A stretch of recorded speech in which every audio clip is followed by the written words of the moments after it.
সোমবার সকাল 10টার পর কেন্দ্রীয় শহীদ মিনারে আনা হয় বর্ষিয়ান লেখক ও বুদ্ধিজীবী বদরুদ্দীন উমরের মরদেহ। ফুলেল শ্রদ্ধা জানান উপদেষ্টা, বিভিন্ন রাজনৈতিক দলের নেতা, শিল্পী, সাহিত্যিক থেকে শুরু করে সর্বস্তরের মানুষ। শ্রদ্ধা জানাতে আসা সকলেই তার মৃত্যুতে গভীর শোক জানান।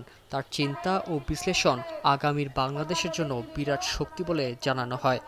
বদরুদ্দীন উমর বাংলাদেশে সেই কারণে অবিস্মরণীয় থাকবেন এবং বাংলাদেশের মানুষের সকল মুক্তির সংগ্রামে তিনি জীবন্ত থাকবেন। 24-এর পরে দেখেন আজকে সবচেয়ে প্রাসঙ্গিক বুদ্ধিজীবী হয়ে উঠেছেন বদরুদ্দীন উমর, এবং এটা হয়ে ওঠার পেছনে মূল কারণ উনি ওনার ইতিহাস রচনায় ইতিহাস কল্পনার আশ্রয় নেননি এবং উনি কোনো হেজিমনিকে খুশি করতে চাননি। উনি পক্ষ নিয়েছেন সবসময় ন্যায়ের পক্ষে এবং শোষকের বিরুদ্ধে শোষিতের লড়াইয়ে, স্বৈরাচারের বিরুদ্ধে জনতার লড়াইয়ে।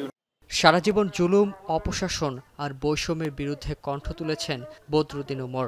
জুলাই গণঅভ্যুত্থানেও তার চিন্তা ও লেখার প্রভাব ছিল বলে জানান রাজনৈতিক নেতারা। তিনি সারা জীবন জুলুম, বৈষম্য, অপশাসন এগুলির বিরুদ্ধে কথা বলেছেন, সকল ন্যায়সঙ্গত সংগ্রামের পক্ষে দাঁড়িয়েছেন।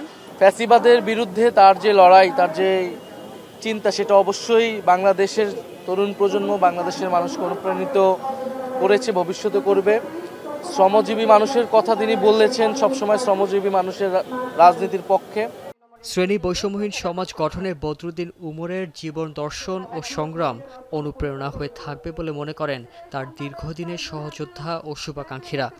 আমাদের প্রজন্ম, আমাদের পূর্ব প্রজন্ম, আমাদের পরবর্তী অনেক প্রজন্ম বদরুদ্দীন উমরের চিন্তা, তার সমাজ, রাজনীতি, ইতিহাস বিশ্লেষণ থেকে নানাভাবে শিখেছেন। তার অর্থের প্রয়োজন ছিল, কিন্তু কখনো এই সমস্ত পুরস্কারের দিকে তিনি যাননি এবং তিনি একেবারেই তার সমগ্র জীবনটাকে উৎসর্গ করেছিলেন সামাজিক বিপ্লবের জন্য। তিনি তত্ত্বগত ক্ষেত্রে অমূল্য অবদান রেখেছেন এবং অসাধারণ তার কৃতিত্ব হলো তত্ত্বের সঙ্গে প্রয়োগকে যথাসম্ভব তিনি মিলিত করার চেষ্টা করেছেন।